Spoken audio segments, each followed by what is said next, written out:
Boker Tov.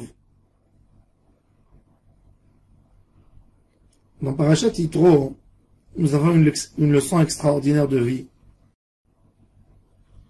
Yitro vient voir son gendre Moshe Rabbeinu. La Torah nous raconte que Yitro est émerveillé de ce qu'il a entendu, et il est encore plus émerveillé, lui, qui a connu la vie des Juifs en Égypte, qui a vu dans quelle souffrance ils étaient. Il est en train de voir un peuple qui se monte devant lui. Un peuple avec tout ce qu'il faut, avec des lois, avec un État. Mon cher Rabbeinu veut que le Ham Israël soit le plus proche d'Hachem. Il ne veut pas que ça dévie dans tous les sens. Et il dit à tous les Juifs, vous n'allez pas chez personne. Dès que vous avez un doute, vous venez me poser la question. Résultat, un peuple de 2 millions de personnes, mon cher Rabbeinu est assis du matin jusqu'au soir pour régler des litiges, des histoires. Celui-là, il vient pour prendre un conseil pour son fils et l'autre. Mon cher Rabbeinu, il a une idée qu'il a très peur. Il a très très peur que les gens vont prendre des idées tordues. C'est justifié. C'est normal cette peur de mon cher Rabbeinu. Mais Yitro vient et il dit un conseil à Moshe. Tu ne peux pas tout faire. Si tu continues comme ça, Navol Tibol, tu vas faner toi et ensuite ton peuple. Dans la vie, on a souvent le Yetzer Hara, même dans une société, de vouloir tout gérer parce qu'on sait que quand nous on gère les choses à 100%. Et on se dit, si c'est pas moi, c'est l'autre, il va faire une catastrophe. Quand j'étais jeune, un jour j'ai rencontré un vieux monsieur, il m'a dit, je vais te donner un conseil qui vaut des millions. Je lui ai dit, c'est quoi le conseil? Il m'a fait comme ça. Il a levé les 10 doigts, il a dit, n'oublie pas que tu as que 10 doigts. Donne aux autres à faire. C'est vrai. Ils feront pas à 100% comme que toi tu as l'habitude de faire. Mais ils feront à 80%. Ils feront à 70%.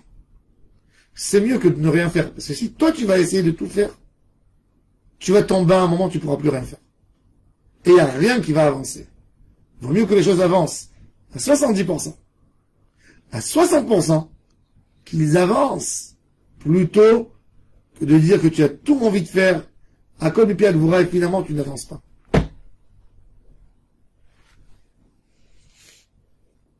C'est un grand Yetzer Hara de ne rien vouloir donner aux autres. Et souvent, ça vient pas par une méchanceté. Ça vient par une volonté de réussir. Eh bien, il faut compter sur les autres. Chacun, il a son travail. On ne peut pas tout faire. On ne peut pas tout gérer. Si on ne peut pas tout gérer, afilou bedivre shamaim, dans la volonté d'Hashem Yitbarach, à plus forte raison, bedvarim shebemamon, ben adam lachavero, le kavod, même dans la maison, c'est de donner aux autres. C'est justement de donner une responsabilité à chacun. Chacun, il a une tâche à faire. J'entends malheureusement des fois des gens qui viennent se plaindre, des femmes. Ils disent, mon mari veut tout gérer. Son travail, les courses, les achats, l'éducation des enfants. Lui, il veut faire tout. C'est bien, c'est parce que cet homme aime beaucoup sa famille, aime ses enfants, mais il faut savoir qu'à un moment, on se perd. À un moment, on perd toute la force. Du moment où tu n'as pas habitué les autres à t'aider, à prendre des responsabilités, un moment de faiblesse, de fatigue, tout est secoué et tout tombe en fin de compte. Et c'est pour ça que c'est très important de dispatcher. de donner à d'autres les responsabilités. Donner aux enfants, les habituer à être responsables de quelque chose. Toi, tu es responsable des courses du matin, amener le pain, le lait, les choses qu'il faut tous les matins. Toi, tu es responsable de prendre tes frères à l'école. Toi, tu es responsable de faire les courses. Toi, tu es responsable d'arranger. Il faut donner aux autres. Il dit, mon cher Rabbeinu, je veux pas, les gens ils vont être loin d'Hachem. Il dit, non, c'est Yetzirara. C'est pas Hachem qui t'a dit de le faire. Et Akadosh Baruch Hu dit à Moshe, ton beau-père a raison. Pourquoi je l'ai pas dit depuis le début? Il fallait que tu comprennes ça tout seul. Il y a des choses que même Hachem ne dit pas à l'homme stop. Mais à un moment, quand l'homme tombera, même si Hachem ne lui a pas dit stop, c'est pas que Hachem était d'accord. T'es dévoué pour ta famille. Mais tu peux pas. Il suffit qu'il y ait un petit coup, une petite bronchite, un petit moment de faiblesse, d'esprit, de corps, physique. Non mais je sais que tout va dans tous les sens. Le émet, c'est d'être capable de donner aux autres. Même dans les mitzvot, faut pas tout s'approprier. Tu as envie de faire une mitzvah, mais tu veux qu'elle soit que à toi. Qu'est-ce qui va se passer? Qu'est-ce qui va se passer en fin de compte? Tu n'as pas la capacité de faire la mitzvah maintenant. Tu dis demain. Demain, mais je la ferai moi seul. Demain. Finalement, tu la fais pas. Il y a une grande leçon à apprendre de la vie. Aujourd'hui, nous sommes dans une génération où il y a beaucoup de start-up. Beaucoup. C'est la vie d'aujourd'hui. Imaginez-vous, il y a un homme, il a pensé sur une idée géniale, et il a décidé de monter un start-up. Il a monté son start-up, mais pour bien, il a toute l'idée, tout est écrit, tout est programmé, et pour monter le start-up, il lui faut 10 millions de dollars.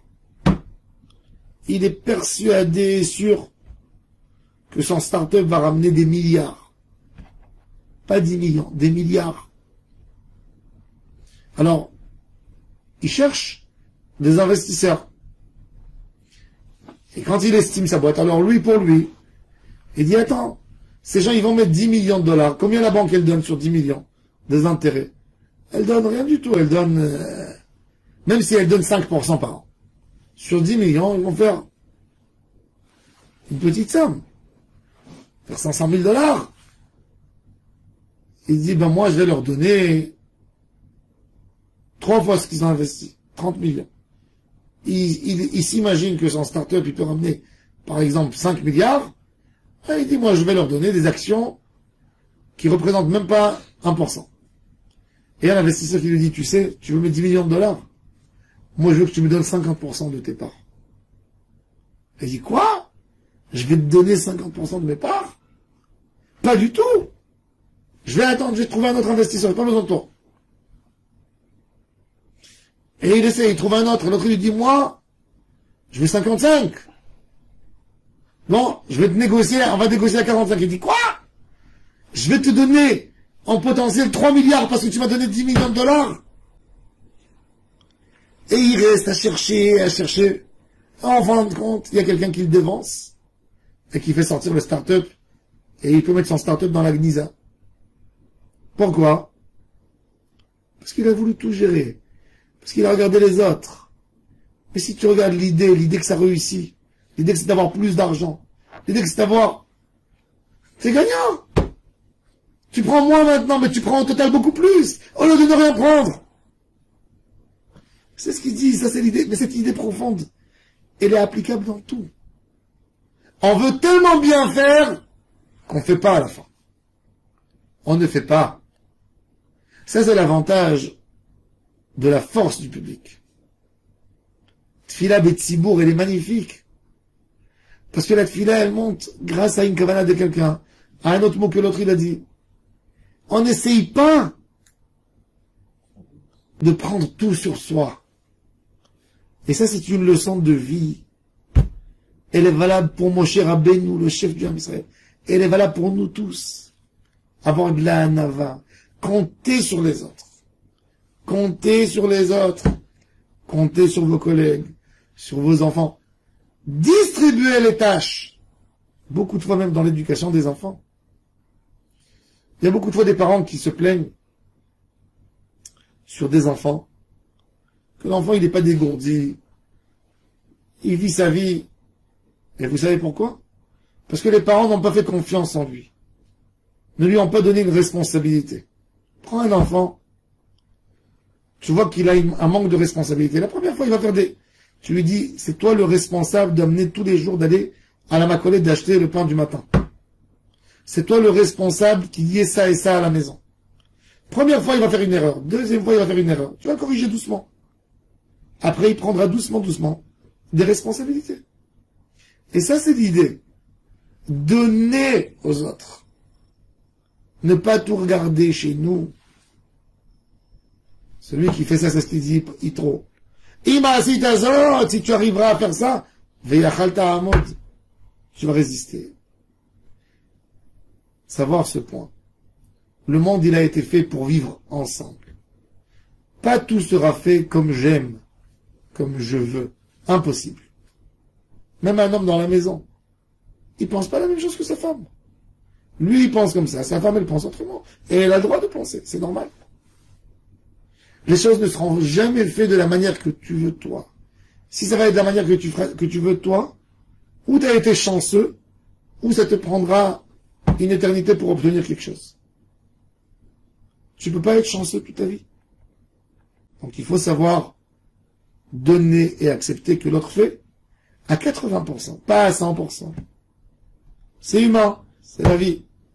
Celui qui a compris ça, il réussira dans sa vie. Celui qui n'a pas compris ça et qui s'entête, lui, à faire les choses comme lui il veut, il n'arrivera à aucun part. Ça, c'est la leçon extraordinaire que Yitro nous a enseigné, la Torah a accepté ce qu'il a dit. Et c'est un enseignement pour nous tous. Baruch Adonai Leolam. Amen. Amen.